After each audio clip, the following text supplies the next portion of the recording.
ناظرین، آج کی ویڈیو میں ہم آپ کے ساتھ دو نسخے شیئر کریں گے۔ ایک نسخہ چھوٹے بچوں کے لیے جن کے منہ سے لال ٹپکتی رہتی ہے، اور دوسرا نسخہ بڑی عمر کے لوگوں کے لیے ہے جن کے منہ سے سوتے وقت لال ٹپکتی ہے۔ ناظرین، منہ سے لال ٹپکنا ملی بادی کی وجہ سے ہوتا ہے۔ جب ہم اپنی ڈائٹ کا صحیح طریقے سے خیال نہیں رکھتے اور ہمیں جو چیزیں اچھی لگتی ہیں ان کو کھانے میں زیادہ استعمال کرتے ہیں تو ہمیں مختلف قسم کے مسائل کا سامنا کرنا پڑتا ہے، جس سے دل، جگر، معدہ اور گردے وغیرہ متاثر ہوتے ہیں۔ اسی طرح اور بھی بہت سارے مسائل سامنے آتے ہیں جو ہمیں ظاہری طور پر نظر نہیں آتے۔ اس لیے اپنی ڈائٹ میں میٹھی چیزیں اور جنک فوڈ کے استعمال کے علاوہ کچھ ایسی چیزوں کا بھی استعمال کرنا چاہیے جو ہمیں مختلف قسم کی بیماریوں سے بچائے رکھیں۔ چلتے ہیں آج کے نسخے کی طرف۔ پہلے چھوٹے بچوں کے لیے نسخہ بتاتے ہیں۔ اس نسخے کے استعمال سے انشاءاللہ بچوں کے منہ سے لال ٹپکنا رک جائے گی، اور اس کے ساتھ بچوں کا ہاضمہ بھی درست رہے گا، جس سے بچے موٹے تازے اور گول مٹول ہو جائیں گے۔ نسخے کے لیے ہمیں 4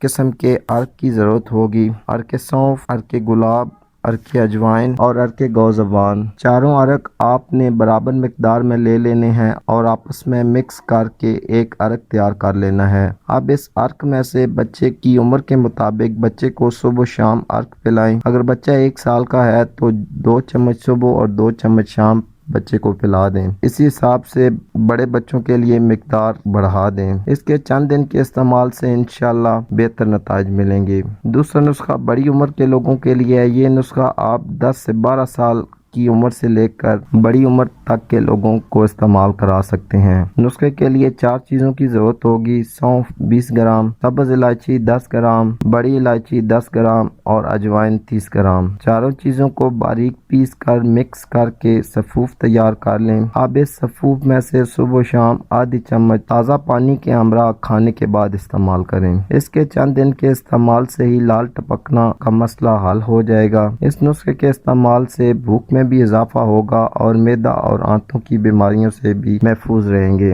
آج کے لیے اتنا ہی ناظرین۔ امید کرتا ہوں آج کی ویڈیو آپ کے لیے مفید ثابت ہوگی۔ اسی کے ساتھ اجازت چاہتا ہوں۔ اللہ حافظ۔